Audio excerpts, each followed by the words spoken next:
Captain UK Devnath.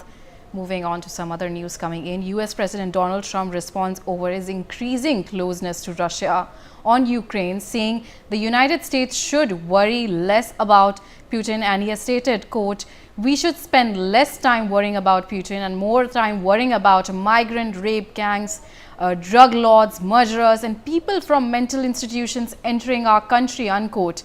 Trump's stunning shift in approach to the war and Russia was on full display days earlier when he berated Ukrainian President Zelensky in front of reporters at the White House.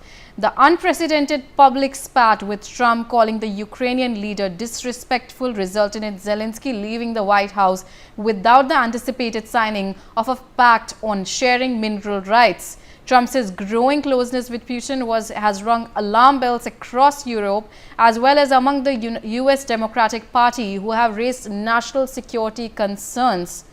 We have with us my colleague Brian Thomas joining us on the telecast. Brian, we have seen and we have been talking about this, that amid this Russia-Ukraine war, and we have seen that Trump's inclination towards Russia is increasing. What are the details that are coming in?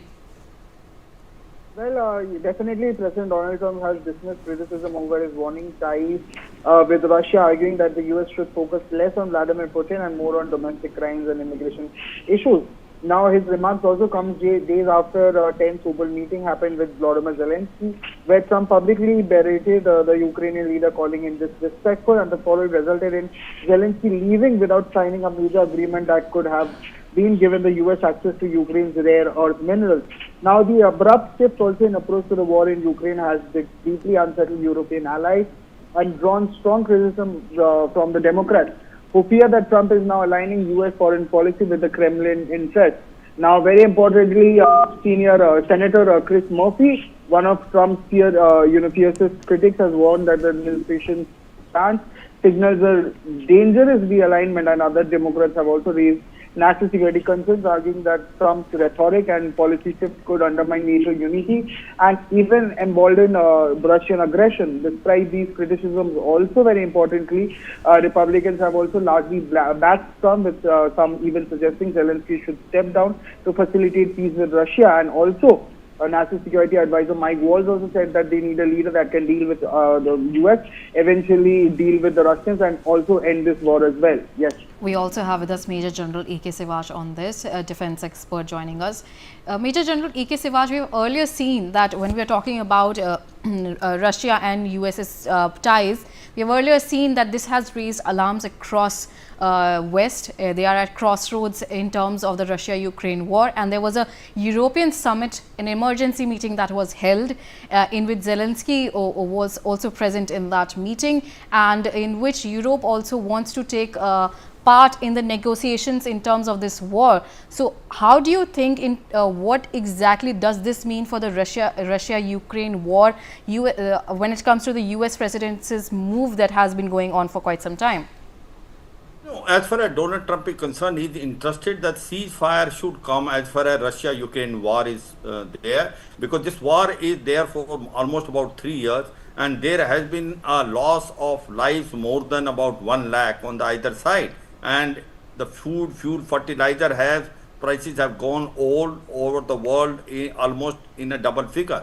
So the point today is that the pressure which is trying to put on Ukraine is that the Ukraine must come on the table and try to understand what is the ground situation.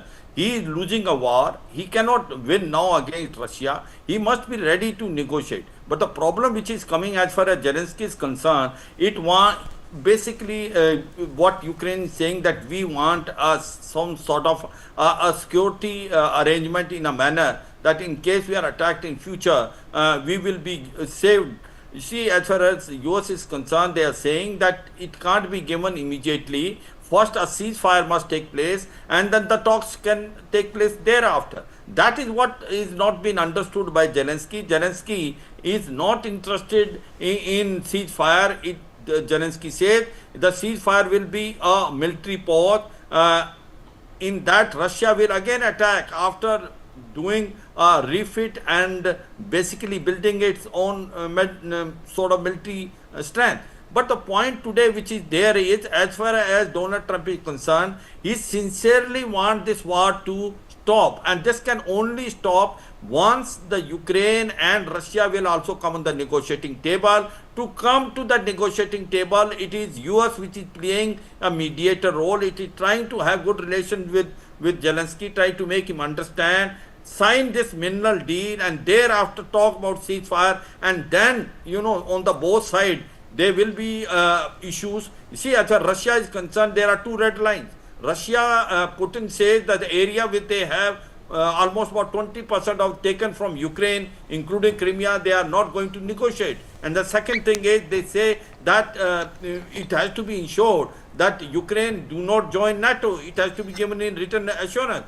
Whereas Zelensky says the other way around. Zelensky said the Russia must vacate whatever area is taken. Territorial integrity and sovereignty has to be maintained of Ukraine. At the same time, some security guarantee must be given. So these two demands are poles apart.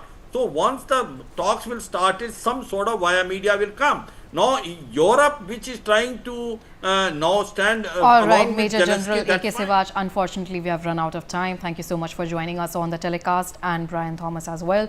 Moving on to some news coming in from Gujarat. From the latest on PM Modi's 3-day visit to Gujarat, he now interacted